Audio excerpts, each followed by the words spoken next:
오늘 2부 예배 시간에 나온 여러분들 한 사람 한 사람을 주님의 이름으로 축복합니다.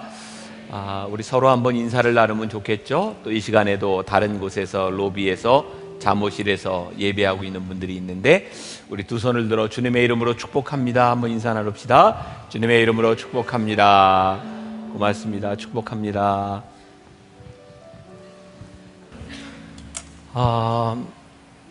토요일이 되면 목회자에게는 굉장히 부담스러운 날입니다. 왜냐하면 주일을 준비해야 되기 때문에. 저도 오늘 이제 설교를 5번을 해야 되는데 토요일부터 걱정이 돼요. 잠을 잘 자야 끝까지 설교 잘 할 텐데 걱정하면 또 잠이 잘 안 와요.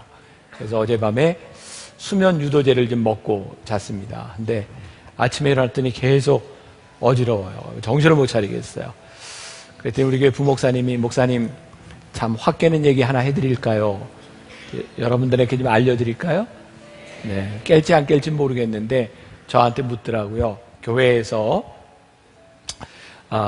이렇게 혼자 사시는 할머니와 그리고 설교를 아주 못하는 목사님의 공통점이 있답니다. 뭔지 아시겠어요? 영감이 없다는 거.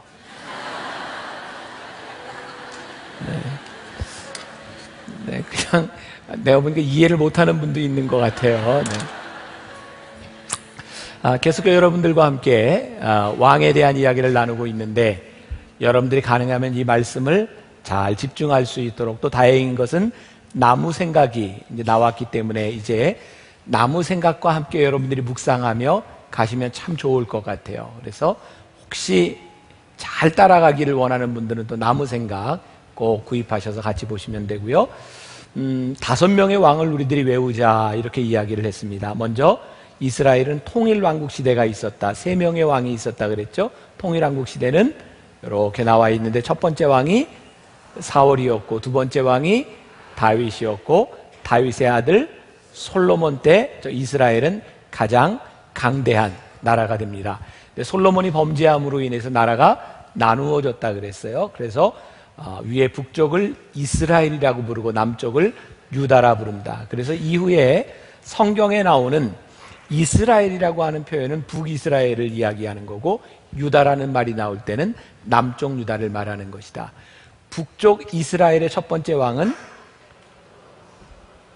여로보암이었고 남쪽의 첫 번째 왕은 르호보암이었다. 르호보암은 솔로몬의 아들이었고 우리가 주로 이 남쪽 유다에 대한 왕들 이야기를 보고 있습니다. 왜냐하면 정통성이 유다를 향해 이렇게 내려오기 때문입니다. 지난주에 우리들이 공부한 왕의 이름은 가슴이 또 답답해집니다. 네, 지난주 아사 왕이었고 오늘은 아사의 왕인 여호사밧에 대한 이야기를 나눕니다. 뭐 다 외울 필요는 없지만 전주에 배운 거 정도는 외워주시면 아주 감사하게 싸움나이다. 네.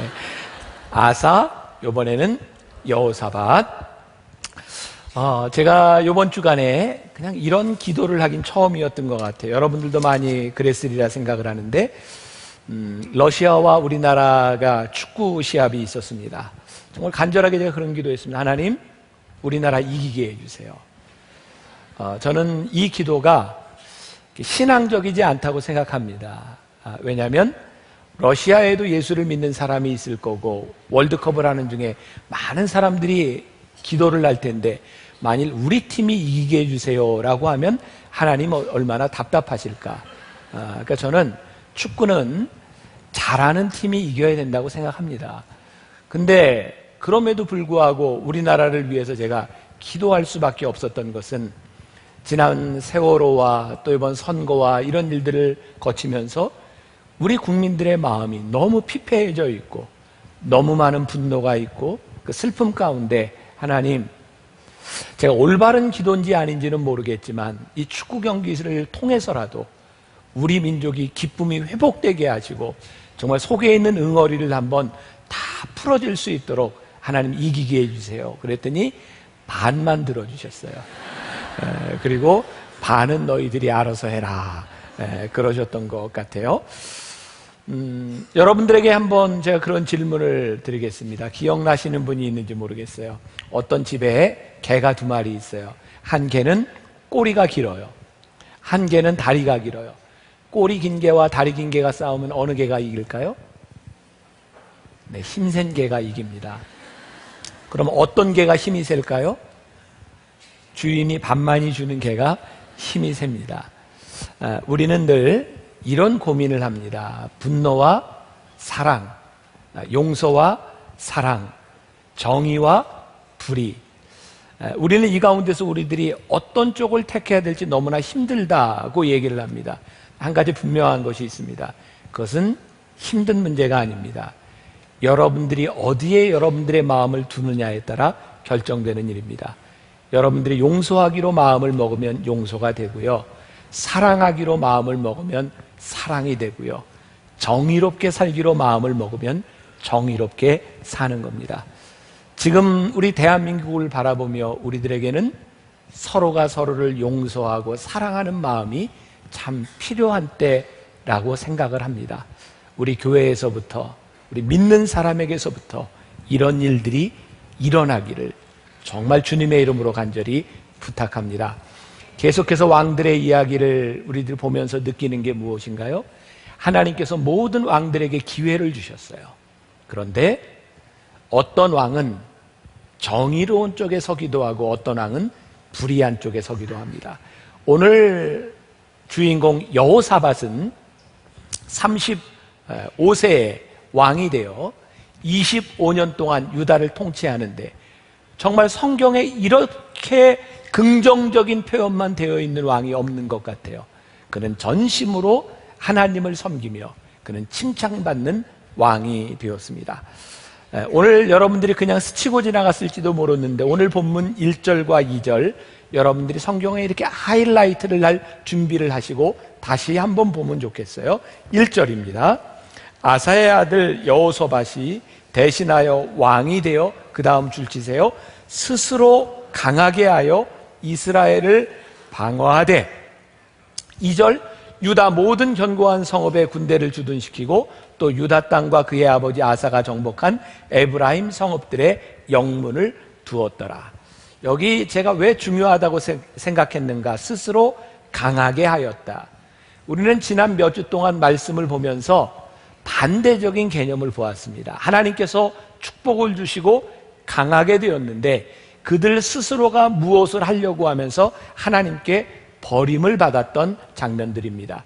근데 저는 여기서 우리들이 구별이 필요한데 스스로 강하게 한다는 것에 두 가지 차원이 있다. 하나는 스스로 강하게 하는데 하나님과 관계없이 내 마음대로 강하게 하는 차원이 있고 하나님 앞에 신실한 사람이 되어 믿음 위에서 자기를 강하게 하는 사람이 있다.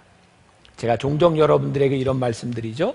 저는 신앙생활하는 사람 중에 제일 답답한 사람이 누구냐면 기도만 하는 사람이다.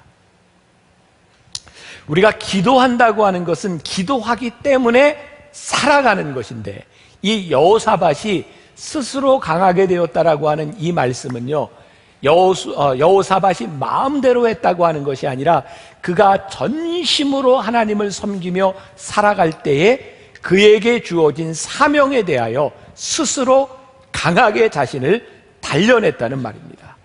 믿음이 있다고 하는 것은 하나님을 바라보며 아무것도 하지 않는 것이 아니라 믿음이 있기 때문에 우리들이 믿음으로 살아갈 준비를 하는 거예요. 믿음이 있는데 하나님을 믿는데 왜 주의를 잘 섬기는데 왜 죄를 짓고 죄의 유혹에 빠질까요? 믿음이 있는데 죄의 유혹에 이길 만한 준비가 되어 있지 않는 거예요. 자신을 지키지 못했기 때문에 성실하지 못했기 때문에 죄에 빠지는 경우들을 많이 봅니다. 학생들 컨닝이 죄라는 걸 모르나요? 압니다.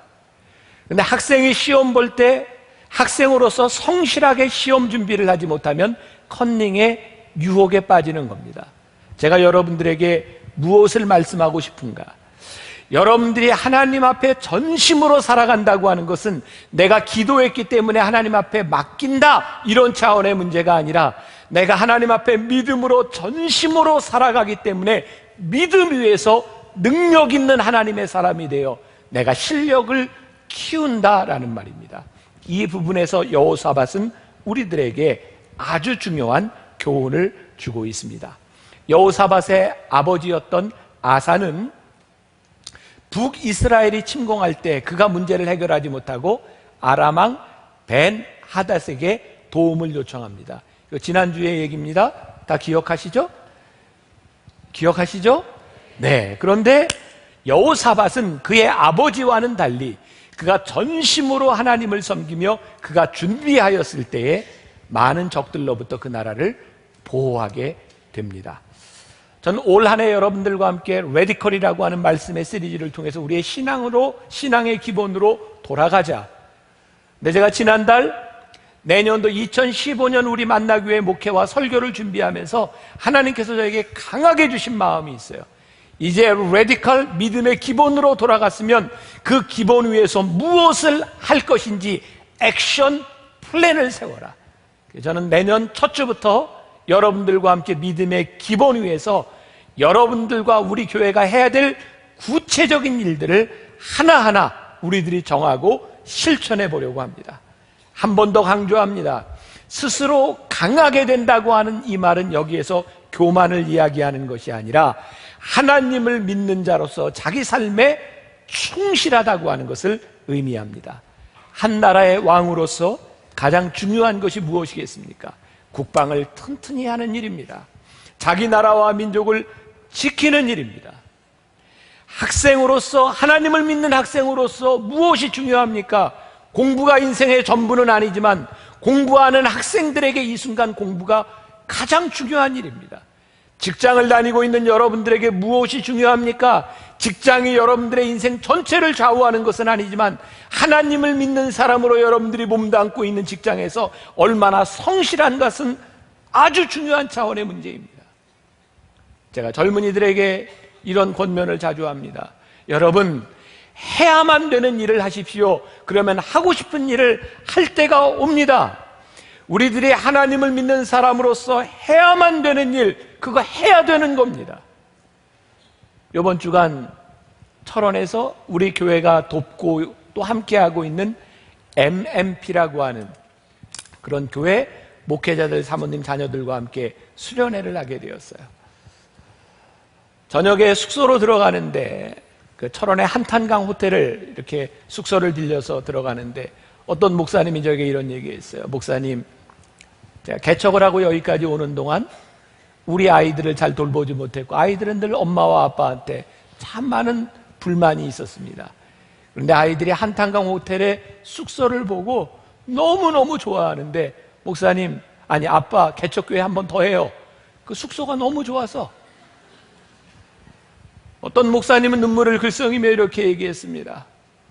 아내에게 너무 미안했는데 너무 감사하다고. 개척교회를 하는 동안 목사님은 밖에 나가 회의도 하고 또 여행도 다닐 수 있었지만 사모님은 교회를 지키고 생업 때문에 꼼짝하지 못했던 사모님이 함께 와서 이 시간을 가질 수 있는 게 얼마나 감사한지 모른다고. 그때 사례를 발표하던 한 목사님이 이런 이야기 했어요. 우리가 해야만 되는 일이 우리들에게 비전이 되었으면 좋겠습니다. 우리가 해야만 되는 일들이 억지로 하는 일들이 아니라 이것이 너무나 기쁜 일이 되었으면 좋겠습니다. 하나님께서는 여러분들을 믿음의 사람으로 부르셨어요. 전심으로 하나님을 섬기도록 여러분들을 부르셨어요. 그러나 전심으로 살아가는 일들이 여러분들에게 억지로 살아가는 일들이 아니라 여러분들의 신앙이 여러분들의 삶에서 비전이 되고 꿈이 되어서 여호사밧처럼 전심으로 살아가는 여러분들 때문에 이 나라와 민족과 여러분들의 가까이 있는 사람들에게 도움이 될 수 있다면 그게 얼마나 감사한 일일까? 여호사밧의 훌륭한 점이 무엇일까요? 그는 하나님을 전심으로 믿는 사람이었는데 그가 왕이 되었을 때에 왕으로서 해야 될 일이 무엇인지를 알았다는 거예요. 저는 목회자로서 제가 이렇게 설교도 하고 목회를 하면서 저는 정말 너무너무나도 감사하게, 저는 기쁘게, 정말 행복하게 목회를 합니다. 아마 저를 비롯한 많은 목사님들은 제일 부담스러운 일이 주일 설교 준비일 겁니다. 모든 교수님들이 그렇지는 않지만 저도 교수를 해봤으니까 교수는 할만해요. 강의 준비해놓고 다음 학기에 또 해도 괜찮아요. 학생이 바뀌니까. 그런데 목회는 매주 몇 년이 돼도 안 바뀌어요. 그래서 한 설교를 또 못해.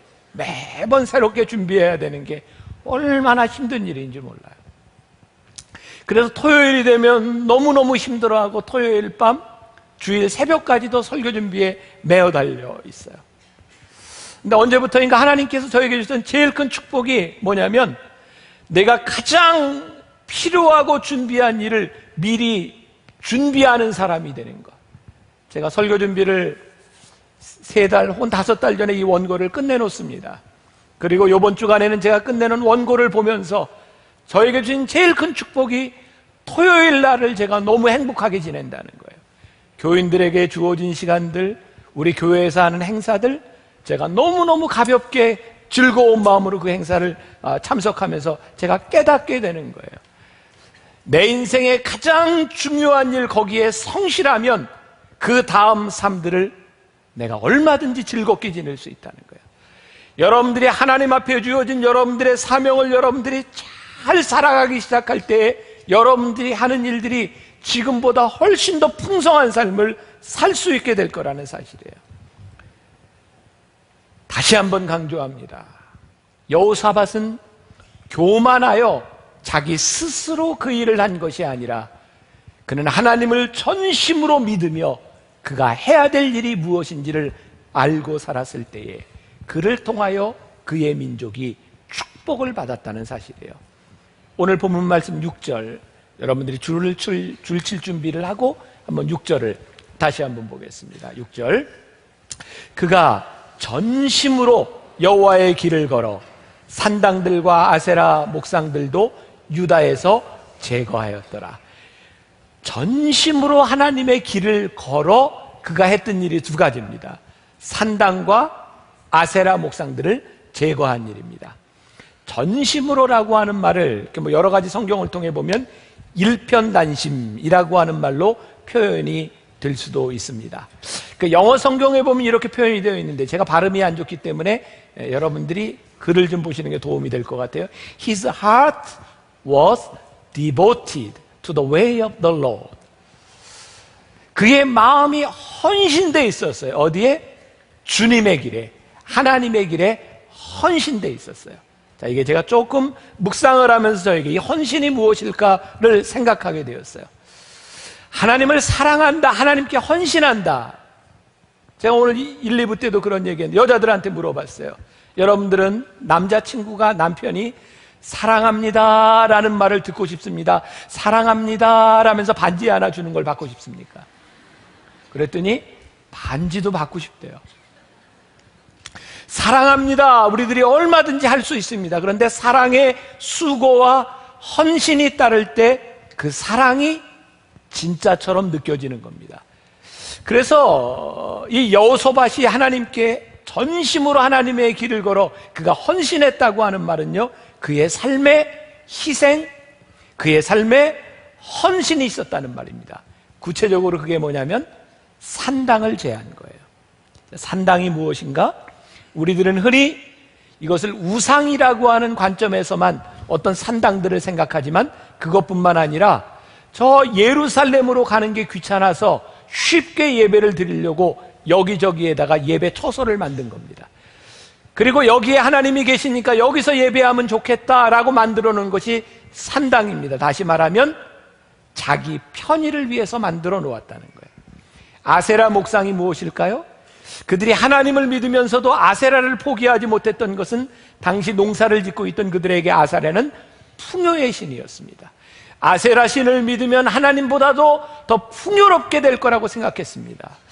하나님을 믿으면서도 하나님보다 풍요를 따랐고 하나님을 믿으면서도 좀 더 쉽게 믿으려고 했었던 그것들, 여호사밧이 하나님 앞에 전심으로 하나님을 섬기기로 결심하였을 때 그는 산당을 부수고 아세라 목상을 제거합니다. 여러분들에게 믿음으로 도전하고 싶습니다. 사랑하는 여러분, 여러분들에게는 산당이 없습니까? 여러분들에게는 아세라 목상이 없습니까? 여러분들이 전심으로 하나님 앞에 신앙생활을 하려고 할 때 그럼에도 불구하고 여러분들이 쉽게 편하게 생각하려고 했던 그것들이 우리들에게 있지 않은가. 이 여호사밧을 보면서 우리가 깨닫게 되는 것 중에 하나, 그의 삶이 무척 전염성이 있었다는 거예요. 제가 은혜를 받고 난 후에 제 삶에 달라진 것이 있었습니다. 여러분들의 삶에 한번 잘 적용해 보세요. 저는 목사였고요, 목회를 하는데 저는 군에 있으면서 은혜를 받기 전에 제가 제일 싫어하는 자리가 회식 자리였습니다. 회식 자리는 술 먹는 자리입니다. 지휘관과 참모들이 모여서 술을 먹고 그 당시에 폭탄주, 이렇게 냉면 그릇에다가 이렇게 소주를 가득 붓고 이렇게 참모별로 쭉 서서 이렇게 마시고 마지막 대대장이 먹을 때 딱 털어서 떨어지면 다십니다. 아무튼 뭐 그런 문화 속에서 술 많이 먹는 문화 가운데서 저도 군목 생활을 했어요. 그러니까 군목으로서 회식 자리에 간다고 하는 게 얼마나 불편한 일이었겠습니까? 근데 제가 은혜를 받고 난 후에 제 마음에 결심이 생겼습니다. 내가 회식 자리에 빠지지 않으리라. 저에게 참 힘든 일이었지만, 제가 목사였지만 저는 군대의 참모였으므로 내가 해야 될 일을 잘하고 그 자리를 지켜야 되겠다. 회식 자리에 가면 제가 세례를 주고 제가 집사로 임명했던 연대장이 늘 회식 자리에 있으며 그 회식이 끝날 때까지 저 때문에 얼마나 불편해했는지 몰라요. 너무너무 불편해하는 거예요. 근데 제가 그때 그런 생각했습니다. 나 하나가 이 자리를 지킴으로 인하여 술을 먹을지 모르지만 내가 저 사람들의 도덕성과 삶을 내가 얼마나 많은 삶에 영향을 주고 있었는가. 사랑하는 여러분, 여러분들이 하나님을 전심으로 믿으며 여러분들이 신앙생활을 한다고 하는 것은 여러분들의 삶의 자리 한가운데서 여러분들이 영향력이 드러나는 겁니다. 여호사밧이 전심으로 하나님을 섬기기로 작정했을 때 그는 혼자 예루살렘 성전에서 예배를 드린 것이 아니라 그는 모든 유다의 사람들을 보내어 레위인을 보내고 제사장을 보내어 그 사람들에게 교육시키기 시작합니다. 하나님의 말씀이 그들에게 스며들어가도록 영향력이 퍼지도록 그렇게 전염시키기 시작합니다. 신약 성경에 보면 사람들이 사도 바울을 향해서 이렇게 이야기합니다. 저 역병과 같은 자, 저 전염병과 같은 자. 전염병의 특징은 무엇인가요? 그냥 전염병은 불특정 다수에게 그냥 전염된다는 겁니다. 전염병의 특징은요, 무지하게 전염되는 속도가 빠르다는 겁니다. 그래서 사도 바울 당시에 믿지 않는 사람들이 사도 바울을 무서워한 게 뭐냐면 저가 복음을 전하는데 전염병 같은 자다 그랬어요. 제가 이렇게 얘기하면 여러분들이 아멘이 될지 모르겠습니다. 여러분들이 전염병 같은 삶을 사시기를 바랍니다. 좀 거시기해요? 여러분들의 믿음이 전심으로 살아간다고 하는 것은 여러분들의 삶을 통해서 누군가에게 강력한 영향력을 끼치기 시작하는 거예요. 그렇게 여호사밧은 나라 전체를 교육하기로 마음을 먹고 말씀을 전하기로 마음을 먹고 사람들에게 보냅니다. 저는 여호사밧의 그의 삶, 그의 왕으로서의 삶을 바라보며 그는 생존에 얽매인 삶을 산 것이 아니라 그는 비전 중심의 삶을 살았다고 생각합니다. 그가 해야 될 일을 위하여 그는 목숨을 걸고 그의 왕의 자리에서 그의 일을 감당합니다. 제가 말씀을 준비하면서 여러분, 말씀은 늘 우리들의 삶에 적용이 돼야 되겠죠? 저는 이 말씀을 읽으면서 저에게 적용됐던 것은 제가 2002년도에 만나교회에서 나름 좀 힘든 때 제가 책을 한 권 썼던 때가 있습니다. 정말 불후의 명작인데요, 그 책의 제목은 우리가 꿈꾸는 교회입니다. 되게 좋은 책은 잘 안 팔립니다. 우리가 꿈꾸는 교회. 제가 이 책을 썼을 때 출판사 편집장이 저에게 말렸습니다. 목사님, 이 책을 출판하지 마세요.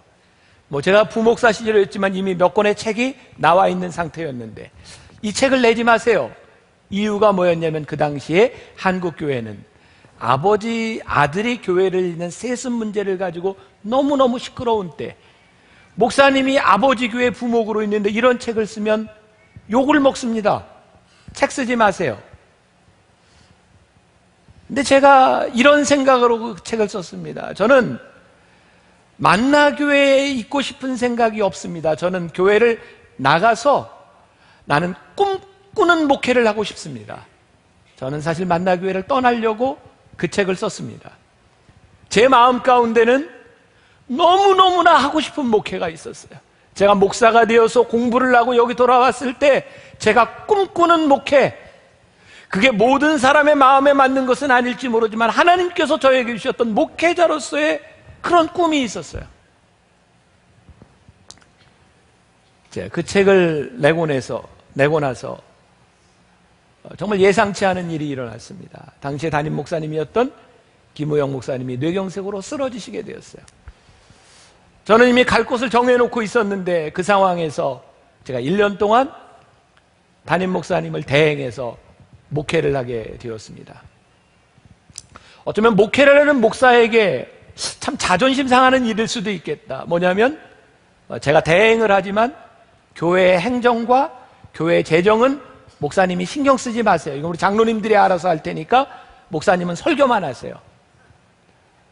근데 저는 그때 그런 마음이 있었습니다. 제가 하고 싶었던 꿈꾸는 목회는 예배였습니다. 그래서 제가 그때 그런 얘기했어요. 좋습니다. 아무래도 좋습니다. 그러나 이 예배에 관한 한 저에게 맡겨주십시오.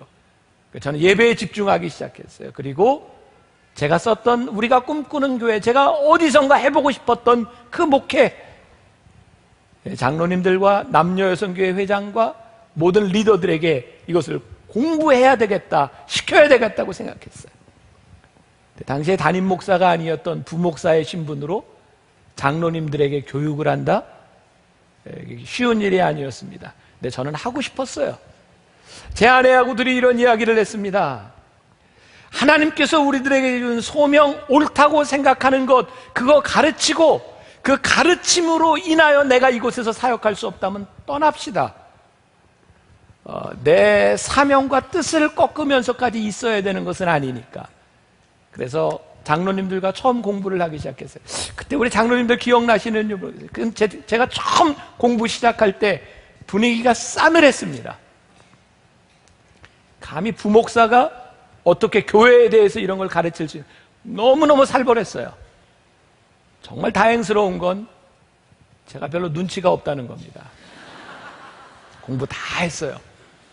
모든 분들과 공부를 다 했어요. 제가 담임이 되었을 때 저희 교회는 많은 변화들이 일어나기 시작했고, 지금 한국교회에서 많은 목사님들이, 젊은 목사님들이 저에게 묻습니다. 기존의 전통적인 교회에서 교회가 이렇게 바뀌어가는 과정에 어떻게 그렇게 만나교회는 문제없이 조용히 이런 변화가 일어날 수 있었나요? 제가 그때 강의할 때마다 이런 얘기합니다. 저희 교회는 변화가 목적이 아니었습니다. 우리가 꿈꾸는 교회, 만나교회는 이런 교회가 되고 싶다고 하는 그 비전이 우리로 하여금 변화를 만들어낸 것이지, 우리는 변화가 목적이 아니었습니다. 근데 많은 사람들이 착각하는 것이 있습니다. 변화가 목적이 되면 그것은 아무것도 아닙니다. 하나님께서 여러분들에게 주신 꿈과 비전, 사역, 여러분들의 전심, 그것 때문에 여러분들이 목숨을 내놓고 여러분들이 변화되어야 한다면 하나님께서 일하시지 않겠습니까? 제가 제일 힘들었던 것, 교회 강단을 바꾸는 일이었어요. 지금 너무나 여러분들이 자연스럽게 생각하는 이 강단이 그 당시에는 여기보다 훨씬 높은 위치에서 큰 강대상과 빨간 카펫이 깔려 있었습니다. 저는 그것을 바꾸는 게 목적이 아니었습니다. 하나님, 저는 새로운 시대의 목회를 하면서 담임 목사가 교인들에게 하나님의 말씀이니까 여러분들 들으십시오라고 하는 일방적인 그런 말씀의 선포가 아니라, 제가 이 말씀을 가지고 어떻게 교통하며 이 말씀을 가지고 교인들이 어떻게 삶을 바꿀 수 있겠습니까? 저는 말씀을 그렇게 이해했기 때문에 높아진 강단을 낮추어야 말씀으로 소통할 수 있다고 생각했어요. 저는 강단을 바꾸는 게 목적이 아니었습니다. 말씀으로 교인들과 함께 커뮤니케이션 하는 게 목적이었어요. 그래서 그런 일들이 일어나기 시작했어요. 5년 전 하나님께서 우리 만나교회에 대한 새로운 생각을 하게 하셨어요. 교회가 무엇이냐? 그때 제 마음속에 하나님이 주셨던 확신이, 다음 세대의 교회를 위해서, 다음 세대를 위해서 교회가 어떻게 이 세상을 변화시키고 이 세상 가운데서 하나님의 사람으로서의 좋은 이미지들을 심어줄 수 있는가? 그게 월드 휴먼 브릿지 NGO를 만드는 일이었어요. 그때 제 속에 하나님이 주신 도전이 무엇인가? 너 교회 이름 내세우지 마라. 하나님의 이름은 족하다. 지금 한국에 수없이 많은 교회들이 자기 이름을 드러내며 교회가 경쟁하고 있지 하나님의 일을 하고 있는 것이 아니다. 그래서 하나님의 이름으로 교회 이름 빼고 제가 월드 휴먼 브릿지를 시작해야 될 거라고 생각했을 때 정말 많은 사람들이 반대했어요. 목사님 실패합니다. 안 됩니다.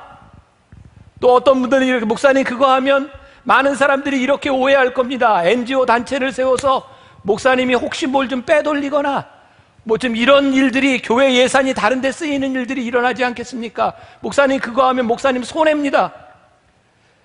제가 손해기 때문에 그 일을 그만둘 수가 없었어요. 왠지 아세요? 제 속에 하나님이 주시는 꿈꾸는 교회가 있었기 때문에요. 우리 다음 세대의 누군가가 교회를 바라보며 나도 이렇게 목회하며 나도 이렇게 하나님의 길을 가야 되겠다라고 할 때 우리 교회가 그 발걸음을 보여줄 수 있는 교회가 되어야 하지 않겠는가? 그래서 꿈이 있고 사명이 있으면 우리는 삶을 전염시키는 삶을 살아갑니다. 사랑하는 여러분, 여러분들이 누군가의 반대 때문에 하나님의 뜻을 꺾지는 마십시오. 그러나 여러분들이 하나님의 뜻대로 살아간다는 것은 여러분들이 마음대로 산다는 것이 아닙니다. 여러분들이 속한 공동체에서 여러분들이 책임을 다하는 겁니다. 저는 신앙인들 중에 제일 치사한 말이 있다면 시간 없다는 말이라고 생각해요. 시간 없다는 핑계 대지 마십시오. 그건 새빨간 거짓말입니다. 단지 여러분들이 그 시간을 중요하게 생각하지 않을 뿐입니다. 저는 우리가 꿈꾸는 교회라고 하는 그 말씀을 가지고 성경 공부를 할 때 정말 많은 분들이 이런 얘기했습니다. 시간이 없습니다. 시간이 안 맞습니다. 제가 한 일이 무엇이었는지 아세요? 그럼 낼 수 있는 시간이 언제입니까? 제가 한 주에 성경 공부를 많이 할 때 11개까지 했습니다. 제가 생각해도 제가 참 정상이 아니었던 것 같아요. 어떻게 11개를 했는지 몰라요. 새벽, 낮, 밤, 금요일, 금양로를 마치고 나는 늦게밖에 시간이 밤 9시부터, 11시부터 새벽 1시까지? 그랬더니 토요일만 된다는 그룹이 있더라고요. 토요일 새벽에 합시다. 제가 그렇게 몇 년을 하고 병 났어요. 사람들이 그럽니다. 병 날만 하지. 제가 아프고 나니까 우리 부목사님들과 젊은 분들에게 늘 얘기합니다. 건강 신경 쓰세요. 건강 잃으면 아무것도 못합니다. 건강이 참 중요합니다. 그런데 이렇게 열심히 살아보고 아프지 않은 사람이 건강 신경 쓰세요라고 얘기하는 건 이건 사치스러운 일입니다. 적어도 우리 인생에 내 목숨을 걸고 내 삶을 향해 사명을 향해 달려가서 한 번쯤은 아파본 경험이 있어야 건강이 중요하다고 하는 이야기 할 수 있는 거 아닌가? 죽을 정도로만 말고 열심히 한번 해보세요. 전심으로 하나님 앞에 여러분들이 믿음의 길을 걸어가 보세요. 저는 꿈을 꿉니다. 하나님, 우리 만나교회 성도들을 통해 정말 전염성 있는 하나님의 역사와 영향력이 퍼져가게 하여 주시옵소서. 사람들의 소리가 아닌 하나님의 음성을 따라 우리들에게 주신 사명을 잘 감당하는 교회가 되게 하여 주옵소서. 오늘 여호사밧을 통해서 그렇게 전심으로 살아가는 사람, 여러분들의 전심 때문에 버려야 할 것을 버리고 행해야 할 것을 행하는 그런 믿음의 사람들이 되시기를 주님의 이름으로 간절히 축원합니다. 우리 같이 찬양합시다. 나 주님의 기쁨 되기 원하네.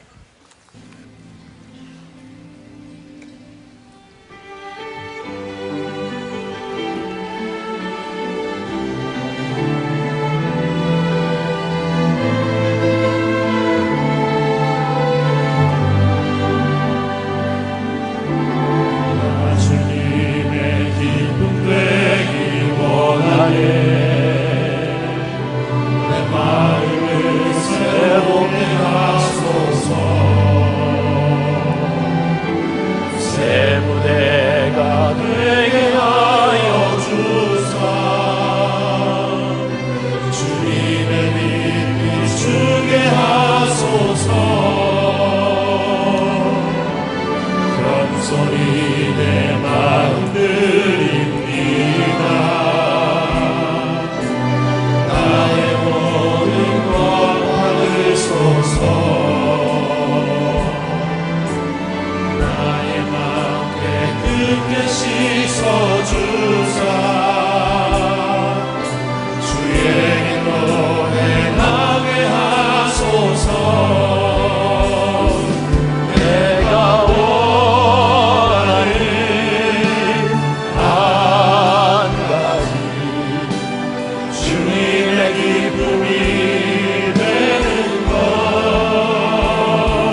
주님의 우리 봉헌하며 찬양합시다.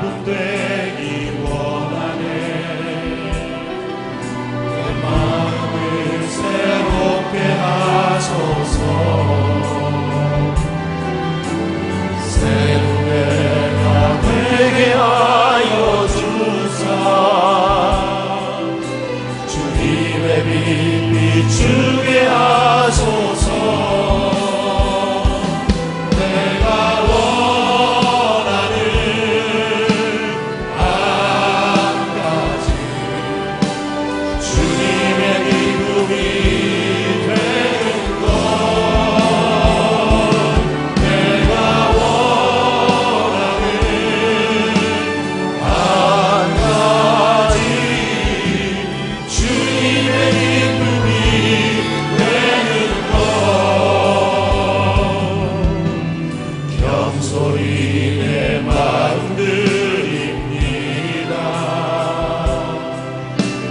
나의 모든 것 받으소서.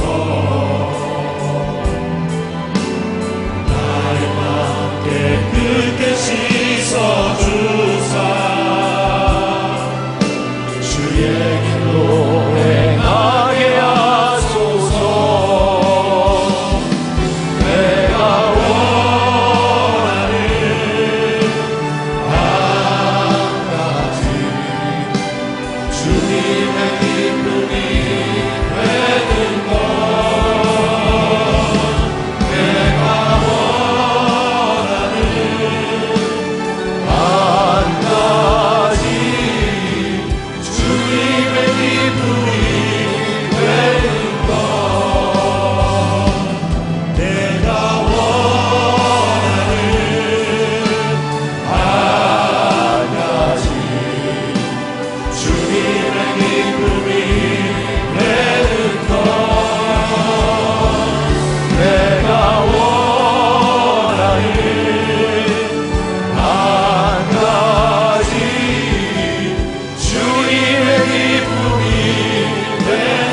내가 원하는 한 가지 내가 원하는 한 가지 주님의 기쁨이 되는 것.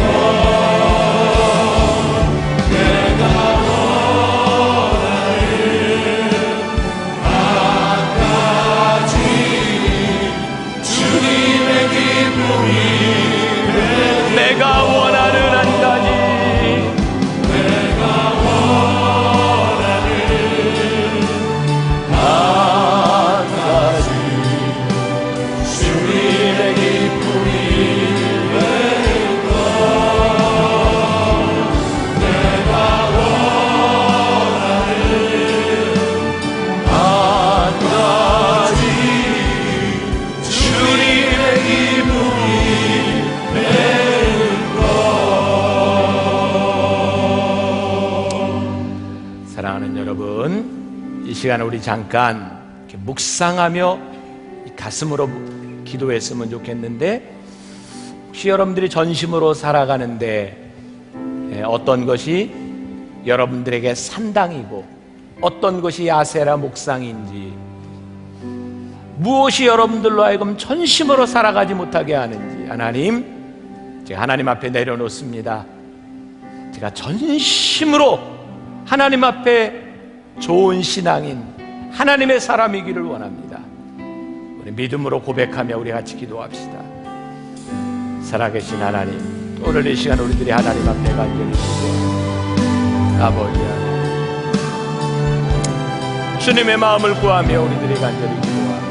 성령님을 외치고 아버지 하나님, 우리의 마음을 기도합니다.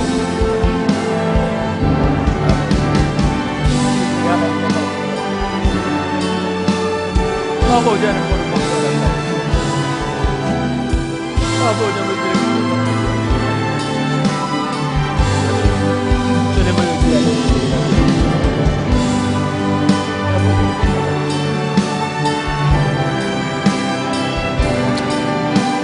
오 성령님, 아버지 우리 가운데 함께